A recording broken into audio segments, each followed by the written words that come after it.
8ஆம் வகுப்பு நுண்ணுயிரியல் micro organism இந்த பாடத்தை நடத்தும் பொழுது எவ்வளவுதான் நாம் விளக்கினாலும் நேரடி காட்சிகளால் நம்மளால் காட்டவே இயலவில்லை. ஆகவே இந்த கண்ணுக்கு தெரியாத நுண்கிருமிகளை காட்டுவதற்காக ஒரு சிறு அரேஞ்ச்மெண்ட் ஒன்றை செய்தேன். மைக்ரோஸ்கோப் வச்சு கண்டாமினேட்டட் வாட்டர் வச்சு அதில் இருக்கிற மூமெண்ட் ஆஃப் மைக்ரோ ஆர்கானிசம்ஸ் காட்டலாம். பட் அது ஒருத்தர் தான் ஒரு நேரத்தில் பார்க்க முடியும்.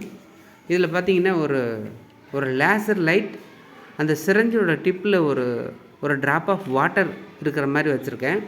அந்த ட்ராப் ஆஃப் வாட்டர் பார்த்திங்கன்னா சிங்கிள் கான்கேவ் லென்ஸில் ஆக்ட் ஆகி அதுக்கு உள்ளே இருக்கிற கண்டாமினேஷன்ஸ் எல்லாத்தையும் நமக்கு தெளிவாக காட்டுது பாருங்கள்.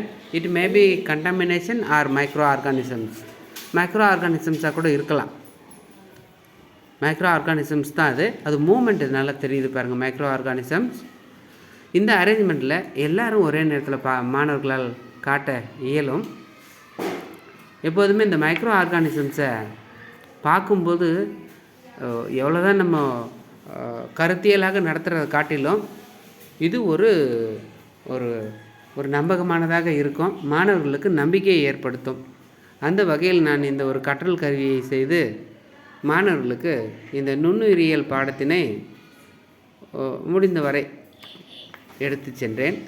நன்றி.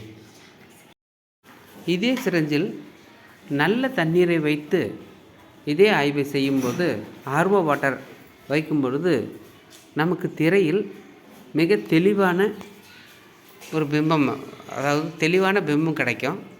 அதுக்கடையில் ஏதாவது ஒரு ஸ்லைடை நம்ம வைக்கும்போது அந்த உருப்பெருக்கம் செய்யப்பட்ட ஸ்லைடோட மாடல் நமக்கு தெளிவாகவே தெரிகிறது. இதையும் நீங்கள் ட்ரை பண்ணி பார்க்கலாம். அந்த ஸ்லைடு எங்கே இருக்கணும் அப்படின்னா வாட்டர் ட்ராப்லெட்டுக்கும் லேசர் லைட்டுக்கும் இடையில வைக்கணும்.